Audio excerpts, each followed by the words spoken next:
Good morning. 69,000 शिक्षक भर्ती के सभी कैंडिडेट्स का एम्प्लॉयमेंट न्यूज़ चैनल में बहुत बहुत स्वागत है।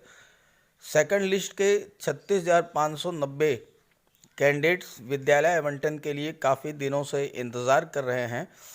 अब विद्यालय आवंटन कैसे होगा, इसकी क्या प्रक्रिया है, इसको लेकर के गवर्नमेंट ने शासनादेश जारी कर दिया है। तो आइए देख लेते हैं मूल शासनादेश क्या है और इसके अकॉर्डिंग किस प्रकार से किस प्रक्रिया के तहत विद्यालय का आवंटन किया जाएगा। तो चलिए वीडियो शुरू करते हैं, लेकिन इस जानकारी को अपने साथियों को भी शेयर कर दीजिएगा ताकि उन्हें भी जानकारी मिल जाए। तो चलिए वीडियो शुरू करते हैं। अब ये है मूल शासनादेश।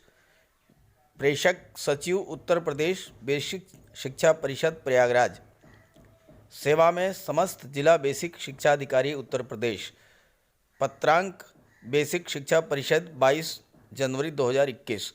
विषय है माननीय सर्वोच्च न्यायालय में योजित विशेष अनुज्ञा याचिका संख्या 11/198/2020 और विशेष अनुज्ञा याचिका संख्या 6687/2020 व अन्य में पारित आदेश 18/11/2020 के अनुपालन में परिषदीय विद्यालयों में कुल 69,000 पदों के रिक्तियों के सापेक्ष चयनित और नियुक्त अभ्यर्थियों हेतु विद्यालय आवंटन के संबंध में।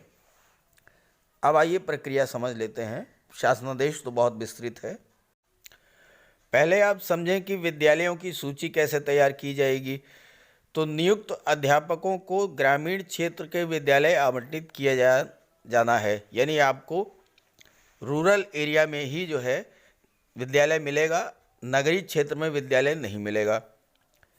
जिलाधिकारी द्वारा नगरीय सीमा के विस्तार किए जाने के कारण नगरीय क्षेत्र में अवस्थित विद्यालयों में किसी भी दशा में पदस्थापन की कार्रवाई नहीं की जाएगी, यानी जो विद्यालय नगरीय क्षेत्र में है वहाँ पर आपकी पोस्टिंग कतई नहीं होगी। दूसरी बात ये देखना है कि विद्यालय की सूची तैयार करते समय ये भी ध्यान रखा जाए कि चयनित विद्यालय ग्रामीण क्षेत्र में अवस्थित परिषदीय विद्यालय है। इसके बाद आवंटित अभ्यर्थियों की संख्या के सापेक्ष 5 अतिरिक्त रिक्तियों को जोड़ते हुए विकल्प प्राप्त करने हेतु रिक्तियां प्रदर्शित की जाएंगी, यानी आपको ये बताया जाएगा कि कहाँ कहाँ पर किन किन विद्यालयों में वैकेंसी है, कौन कौन से विद्यालय ऐसे हैं जहाँ पर पद खाली है। इसके लिए सबसे पहले शिक्षक विहीन विद्यालय, फिर एकल शिक्षक विद्यालय और इसके बाद अन्य रिक्तियों की आवश्यकता होगी तो 2 शिक्षक या वो विद्यालय जिनका छात्र अध्यापक अनुपात सर्वाधिक है उसमें 1 शिक्षक तैनात किया जाएगा। यानी पहले वो स्कूल सेलेक्ट किए जाएंगे जिनमें कोई भी टीचर नहीं है, दूसरे वो स्कूल सेकंड प्रायोरिटी पर जिनमें 1 शिक्षक है, और उसके बाद वो विद्यालय होंगे जिनमें 2 से शिक्षक अधिक हैं। विद्यालय में रिक्त पदों की गणना में कार्यरत शिक्षक, शिक्षा मित्र और अनुदेशकों को नहीं जोड़ा जाएगा, यानी जो वैकेंसीज हैं वो केवल टीचर्स की ही काउंट की जाएंगी। इसके बाद क्या होगा, शिक्षक विहीन विद्यालय की सूची में सर्वाधिक छात्र अध्यापक अनुपात के आधार पर अवरोही क्रम तैयार किया जाएगा, यानी एक लिस्ट बनाई जाएगी अवरोही क्रम में, जो शिक्षक विहीन विद्यालय हैं, उसके बाद एकल शिक्षक विद्यालय हैं और उसके बाद फिर 2 शिक्षक विद्यालय का लिस्ट बनाई जाएगी और ये लिस्ट आपको शो की जाएगी, आपको दिखाई जाएगी। अब आवंटन की प्रक्रिया का क्रम क्या है। शिक्षक विहीन विद्यालय में 2 शिक्षकों को तैनात किया जाएगा। सेकंड स्टेप में एकल शिक्षक में 1 और शिक्षक तैनात किया जाएगा। उसके बाद 2 शिक्षक वाले विद्यालय में अगर रिक्तियों की आवश्यकता होगी तो जिनका छात्र अध्यापक अनुपात सर्वाधिक है उसमें 1 शिक्षक तैनात किया जाएगा। ये तो आवंटन का क्रम होगा।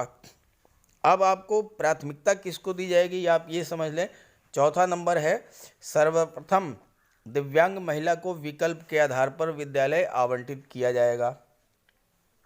अगला क्रम है दिव्यांग पुरुष को विकल्प के आधार पर।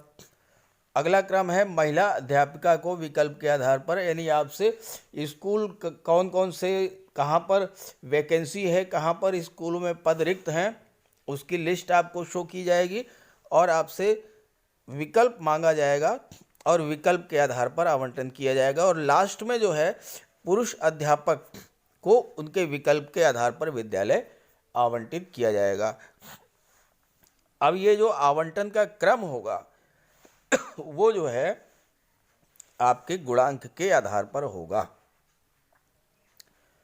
तो ये आपको ले क्या जाना है, ये समझ लें। निर्धारित तिथि और निर्धारित समय पर जिला बेसिक शिक्षा अधिकारी द्वारा निर्धारित स्थान पर स्वयं उपस्थित होना होगा और नियुक्ति पत्र और पहचान हेतु वोटर आईडी कार्ड या पैन कार्ड आपको लेकर के जाना होगा। तो ये पूरा क्रम है। और इसके बाद ये जो है तकनीकी व्यवस्थाएं हैं। कार्यभार ग्रहण करने के लिए 4 फरवरी तक योगदान देना आवश्यक है। और इसके बाद मानव संपदा पोर्टल पर EHRMS कोड बनाया जाएगा और तैनाती संबंधी समस्त विवरण अपडेट किया जाएगा। अगला है किसी भी अध्यापक अध्यापिका द्वारा किसी बाहरी प्रभाव का प्रयोग नहीं किया जाएगा। अगर ऐसा कोई प्रकरण संज्ञान में आता है तो ये माना जाएगा कि ये कृत्य उसके द्वारा किया जाएगा है और उसके अनुरोध पर विचार नहीं किया जाएगा। काउंसलिंग और विद्यालय आवंटन की कार्रवाई 25 और 27 जनवरी तक कराया जाना है। तो BSA इस स्तर पर अवधि में समस्त औपचारिकताएं और तिथि निर्धारित कर विद्यालय आवंटन की प्रक्रिया पूर्ण कराएंगे। तो ये थी मुख्य बातें जो हैं, ये सचिव उत्तर प्रदेश बेसिक शिक्षा परिषद के द्वारा जारी किया गया आदेश है। तो ये जानकारी अपने सभी साथियों को भी ज़रूर शेयर कर दीजिएगा। Okay, thank you.